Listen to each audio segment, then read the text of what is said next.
ہو گئے۔ ہم نے ایسے ایسے لوگوں کو دیکھا جو ہمارے ساتھ تھے اور پھر اپنی سیاسی زندگی بنانے کے لیے ہم کو قسمت کے حوالے کہہ گئے۔ جو لوگ پاکستان چلے گئے اس کا الزام ہمیں دیا گیا۔ ہم مانتے ہیں جو پاکستان گئے وہ مہاجر ہو گئے، اپنی زندگیاں بنا دیں، لیکن ہم نے تو اپنا خون بانٹا تھا، ہم نے تو جناح کو منع کیا تھا، ان کو ٹھکرایا تھا، ہم نے لیاقت علی خان کو نہیں مانا تھا، ہم نے نہرو اور گاندھی اور آزاد کو مانا تھا، اپنے خون کو بانٹا تھا۔ اگر ہم جناح کے ساتھ جاتے اور اگر اس وقت ہم سب مسلمان جناح کے ساتھ جاتے، یہ احسان تو ہمارا حکومت کو ماننا چاہیے، تو پھر پاکستان لاہور تک نہیں لکھنؤ تک بنتا۔ ہمارا احسان ہے، ہم نے پاکستان کو مختصر کر دیا اور ہمیں سزا دیتے ہو تم، ہم پہ ظلم کرتے ہو۔ اب تک جتنے بھی ہمارے اوپر حملے ہوئے ہیں، سب سے بڑا حملہ آپ کی اوقاف کا ہے۔ ہم کو لنچ کیا گیا، ہم پہ فساد ہوئے، ہمارے گھروں پہ بلڈوزر چلے، ہم اس لیے نہیں بولے کہ میرا گھر تو محفوظ ہے، کیونکہ ہم اپنی زندگی کے لیے جیتے ہیں۔ لیکن آج ہمارے پاس اب کچھ بھی نہیں بچا۔ آپ لوگ ہماری قوت ہیں۔ ہم نے سب سے زیادہ جو مصیبت جھیلی ہے وہ یہ ہے کہ اب ہماری حیثیت نہیں رہ گئی۔ ہم کبھی جانتے تھے، ہم جب علی گڑھ میں پڑھتے تھے تو اس وقت سیاسی جماعتیں کہتی تھی کہ کہیں میاں ناراض نہ ہو جائے۔ 2014 میں مودی ایک فارمولہ لے کے آئے کہ ہم بغیر مسلمانوں کے حاکم وقت بنیں گے۔ وہ بن گئے۔ ان کے بننے کے بعد ہر سیاسی جماعت نے یہ فیصلہ کیا کہ یہ تو ایک بوجھا ہیں، ہم کو اپنا ہندو ووٹ بچانا ہے۔ یہ ملک اس لیے نہیں بٹا تھا۔ مولانا آزاد نے جو بات کہی تھی کہ وہ یہ ذہن ملک نہیں بٹ رہا ہے، ایک قوم بٹ رہی ہے، اور وہ قوم آج وہ حالت ہے کہ اگر کسی دلت کے اوپر کوئی لنچ ہو، بینچ مارے، تو ہر پولیٹیکل پارٹی وہاں جانے کو تیار ہے۔ ہمیں گھر میں ہمارے گھس کے پوچھیں کہ تم کھاتے کیا ہو، مار ڈالیں، کسی کے زبان پر آواز نہیں آتی۔ کیسی بدنصیب قوم ہے یہ، ابھی بھی بٹی ہوئی ہے، ابھی بھی اشراف اور پاسماندہ میں بٹے ہوئے ہیں۔ ارے پوری قوم پاسماندہ ہو گئی ہے، بے حس ہو گئی ہے، سو رہی ہے۔ کب تک جاگو گے تم لوگ؟ اپنی حیثیت کو پہچانو۔ آج بھی بہت سے لوگ ایسے ہیں، میں آپ سے بالکل واضح الفاظ میں کہہ دوں، میں ذہنی طور پہ کانگریسی ہوں، کسی پارٹی کا ممبر نہیں ہوں، میں جوتی نہیں اٹھا سکتا ہوں کسی کی، اور جب میں پارلیمنٹ گیا تھا تب بھی یہ کہہ کے گیا تھا کہ آزاد جاؤں گا۔ اللہ تبارک و تعالیٰ نے مجھے وہاں تک پہنچایا۔ اس گنبد میں بیٹھا تو میں نے سب کے اوپر سے نقابیں اتر کر دیکھ لی، سب کو پہچان لیا کہ صرف اور صرف ہمارا ووٹ چاہیے۔ تابعداری کب تک کرو گے میرے عزیزو؟ کبھی تو حصے داری مانگو۔ آج ہماری حیثیت یہ ہے کہ ایک ضلع کا ایک کینڈیڈیٹ، اس کو منایا جاتا ہے کہ فلاں کمیونٹی کا اتنا ووٹ ہے، اور تم کہاں کھڑے ہو؟ کوئی پارٹی آپ کے لیے بولنے کو تیار اس لیے نہیں ہے کہ آپ متحد نہیں ہیں۔ میں یہ نہیں کہتا کہ آپ الگ مسلم پارٹی بنائیں، میں یہ نہیں کہتا اس لیے کہ ہم نے فیصلہ اس وقت بھی کیا تھا جب پاکستان بٹا تھا کہ ہم اکیلی دنیا نہیں بسائیں گے، اور میرے دین نے بھی مجھ کو یہی نہیں سکھایا کہ ہم اپنی دنیا بسائیں۔ ہم تو یہاں اس لیے بھیجے گئے تھے، اس زمین پہ اللہ نے اس لیے بھیجا تھا کہ ہم رحمت بن کے بنیں، دوسروں کو جوڑیں، اپنا پیغام دیں، لیکن ہم تو زحمت بن گئے آپس میں۔ ہم کو کوئی پوچھنے والا نہیں رہا۔ آج میں آپ سے کہتا ہوں کہ اپنی قوت کا مظاہرہ کریں، اور وہ حضرات جو آج بھی اس بیعت کو ساتھ دے، وہ پارٹیاں، ان سے قاطع تعلق توڑ لیجئے۔ اگر آپ کا سگا بھائی اور آپ کی بہن بھی ان کے ساتھ ہے تو ناطہ توڑ لیجئے، یہ دین کہہ رہا ہے آپ سے۔ کہہ دیجئے ان لوگوں سے، ان پارٹیوں سے کہ اگر تم نے اس کے حمایت میں ووٹ دیا تو کبھی ہماری بستیوں میں واپس مت آنا، ہمارے جلسوں میں، ہمارے کھانوں پہ، ہماری برادری میں آنے کی ضرورت مت کرنا۔ اگر یہ قوت بن کے تم اٹھتے ہو تو وہ لوگ جو ہمارے ووٹوں سے فائدہ اٹھا کر حاکم وقت بنے ہوئے ہیں، آج اندازہ آپ اس بات سے لگا لیں کہ اب یہ کہا جاتا ہے کہ میاں جائے گا کہاں؟ تو میاں جب ہی جائے گا جب میاں متحد ہو جائے گا۔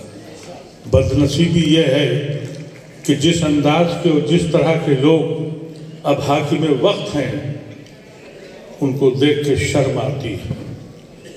اس ملک کو کیسے میں کہہ دوں؟ مجھ سے کہا جاتا ہے کہ گرو سے کہو۔